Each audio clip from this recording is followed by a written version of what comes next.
नमस्कार दोस्तों, आप सभी का हमारे चैनल न्यू अकेडमी ऑफिशियल में स्वागत है। तो दोस्तों, इसके पिछले क्लास में हम लोगों ने विकारी शब्द में संज्ञा, सर्वनाम, क्रिया और विशेषण यानी विकारी शब्द के जितने भी टॉपिक हैं उसके बारे में हम लोगों ने पढ़ लिया है। तो आज की इस क्लास में हम लोग पढ़ेंगे काल।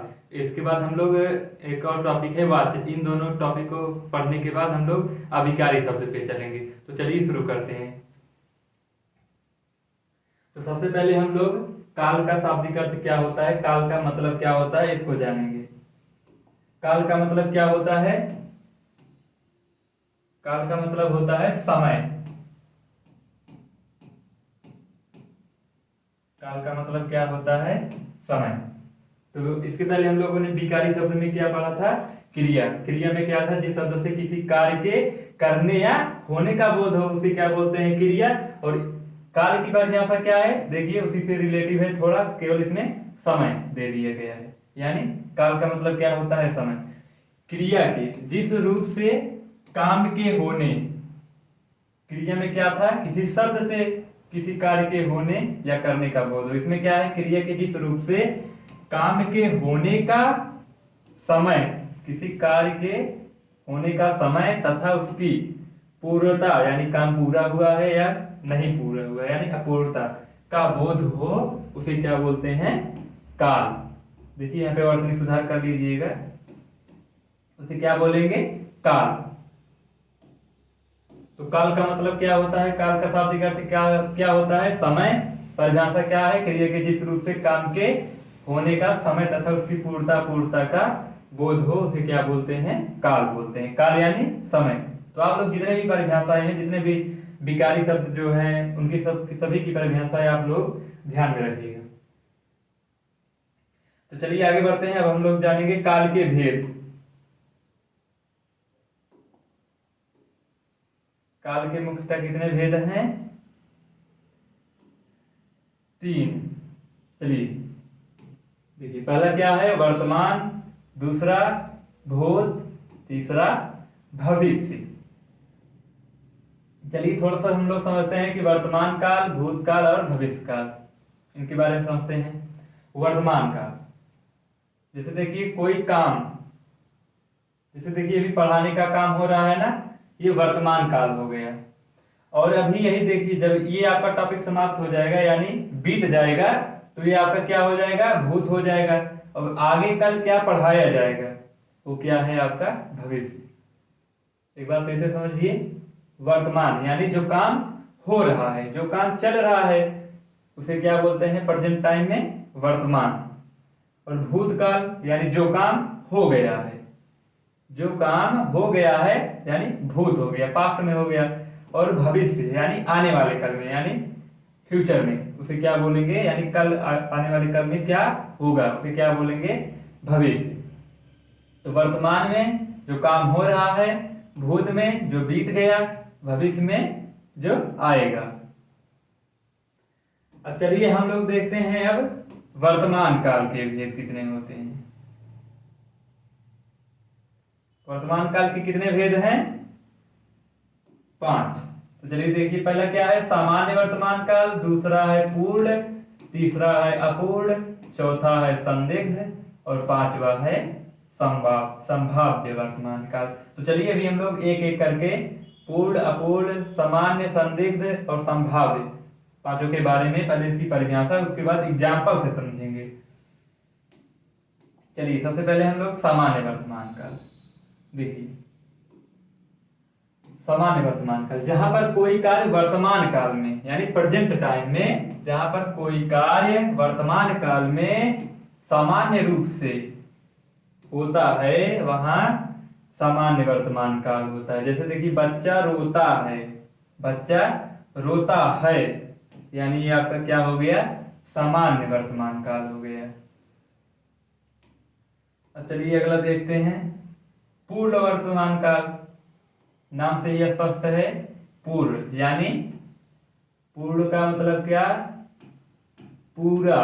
देखिए, क्रिया के जिस रूप से कार्य के अभी पूरे होने का पता चलता है, उसे पूर्ण वर्तमान काल कहते हैं। पूर्ण देखिए नाम से ही स्पष्ट है। देखिए जैसे माता जी भोजन बना चुकी हैं, यानी काम अपना पूरा कर चुकी हैं। वहां पे क्या हो गया, पूर्ण हो गया।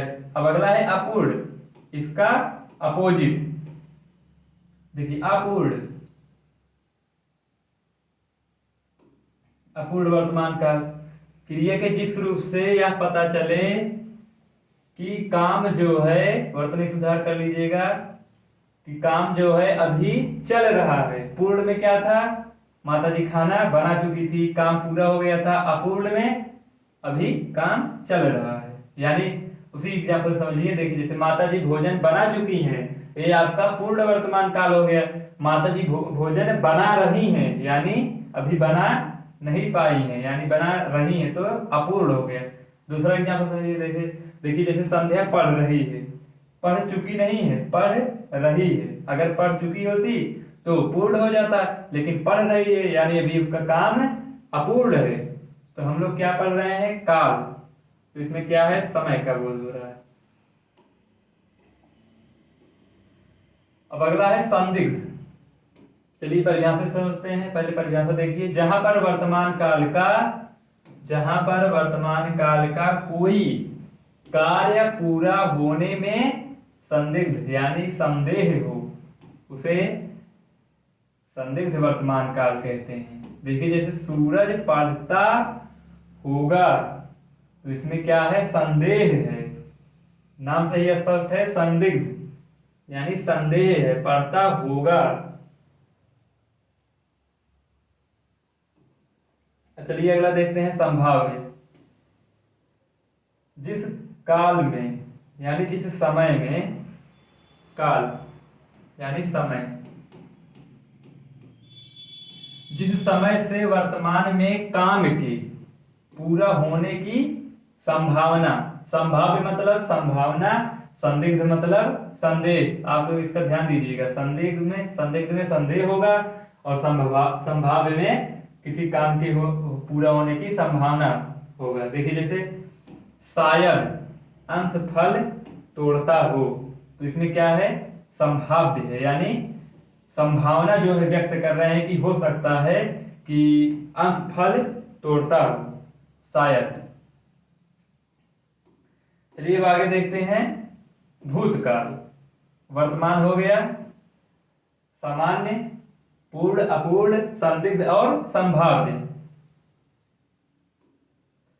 तो भूतकाल के कितने होते हैं, कितने भेद हैं, 6। देखिए कौन कौन से। पहला सामान्य, आसन्न भूत, अपूर्ण, पूर्ण, संदिग्ध और हेतुमत भूतकाल। चलिए अभी हम लोग जब परिभाषा और एग्जाम्पल देखेंगे तो अच्छे से समझ में आ जाएगा। तो चलिए सबसे पहले हम लोग देखेंगे सामान्य भूतकाल। जैसे उसमें था सामान्य वर्तमान में सामान्य वर्तमान था, इसमें सामान्य भूतकाल। देखिए जैसे जहां बीते हुए समय में कार्य के होने का बोध हो, वहां सामान्य भूतकाल होता है। तो हमने ऊपर बता दिया था कि भूत, वर्तमान, भूत और भविष्य तीनों के बारे में अच्छे से बता दिया था। काम हो रहा है वर्तमान, काम हो चुका है भूत, और क्या काम होगा यानी आने वाले समय में, उसे भविष्य। देखिए जैसे सेजल ने पत्र लिखा, ये क्या हो गया आपका, सामान्य भूतकाल हो गया। सेजल ने पत्र लिखा, ध्यान दीजिएगा, पत्र लिखा, तो क्या हो गया, सामान्य। अब अगला है आसन्न भूतकाल। आसन्न, क्रिया के जिस रूप से यह पता चले कि कार्य अभी कुछ समय पहले ही खत्म हुई या पूर्ण हुई, यानी पूरा हुई है, उस काम को आसन्न भूतकाल कहते हैं। देखिए अध्यापिका पढ़ाकर आई हैं,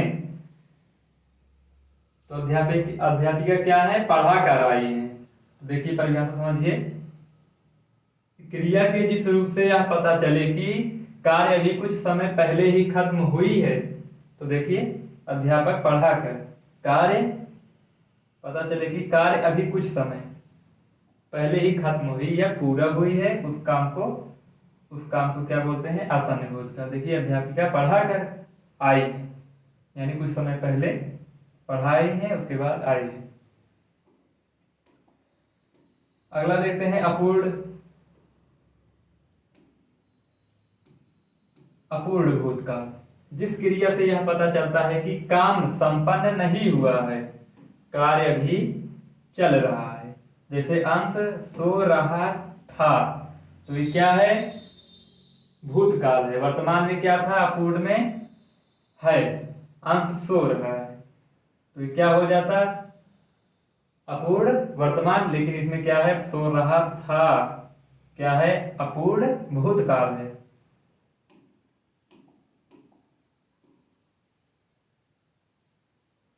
उसके बाद है पूर्ण पूर्ण भूतकाल। देखिए, क्रिया के जिस रूप से यह ज्ञात हो कि कार्य समाप्त हुए बहुत समय बीत चुका है।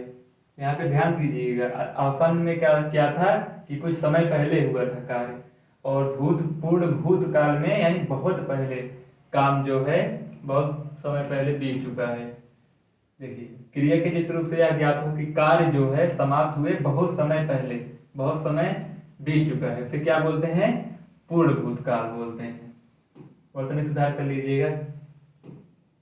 देखिए, जैसे श्याम ने पत्र लिखा था, श्याम ने पत्र लिखा था, ये क्या है? आपका पूर्ण भूतकाल हो गया। आसन में क्या था? अध्यापिका पढ़ाकर आई हैं, वो क्या था? यानी कुछ समय पहले ही काम पूरा हुआ था। और ये क्या था? काम जो है पूरा हुए बहुत समय बीत चुका है। तो आप लोग इसका एक बार जब वीडियो और देख लेंगे ना, तो और अच्छे से समझ आ जाएगा। अब अगला है संदिग्ध भूतकाल।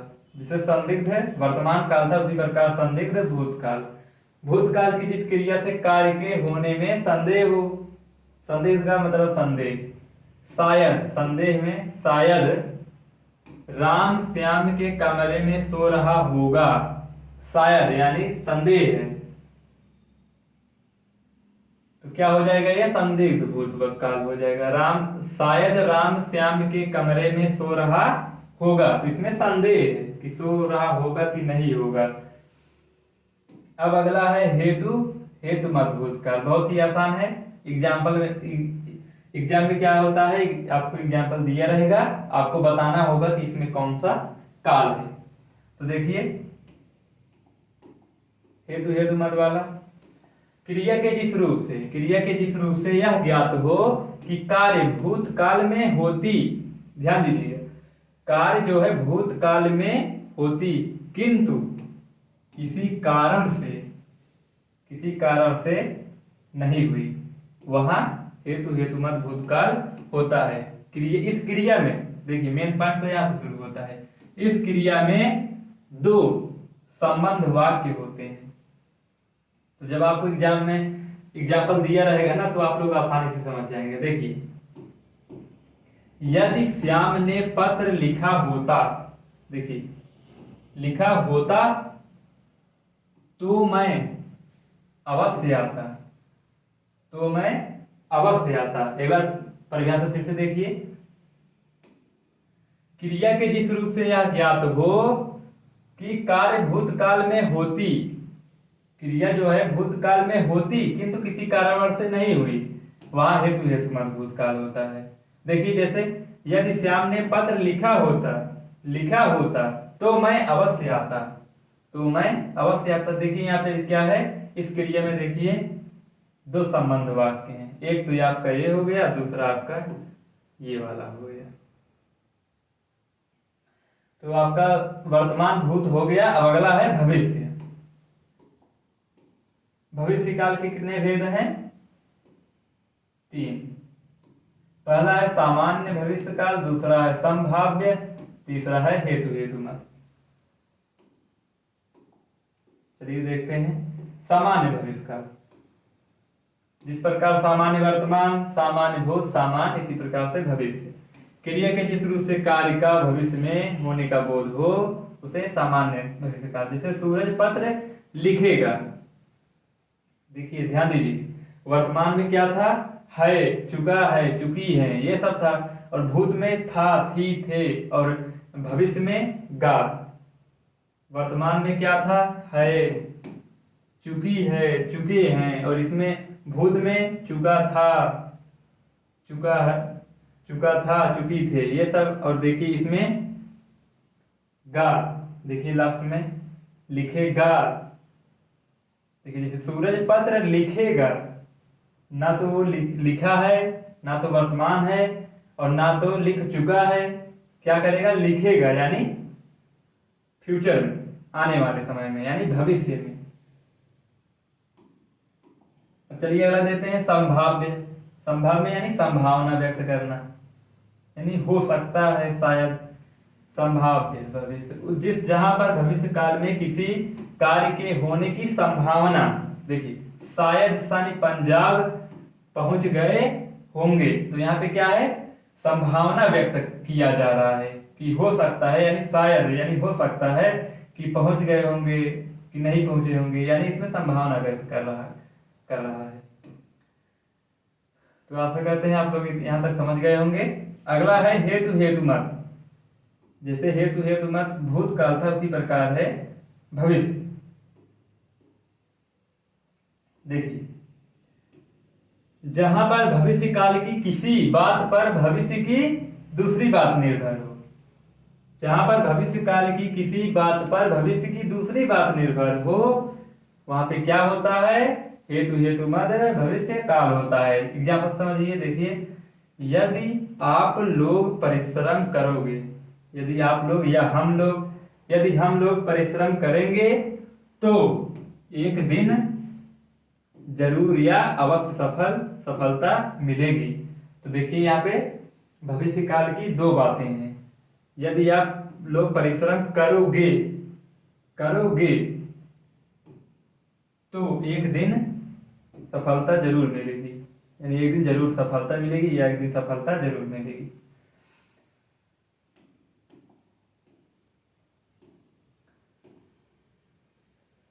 तो आपका ये काल का टॉपिक समाप्त होता है।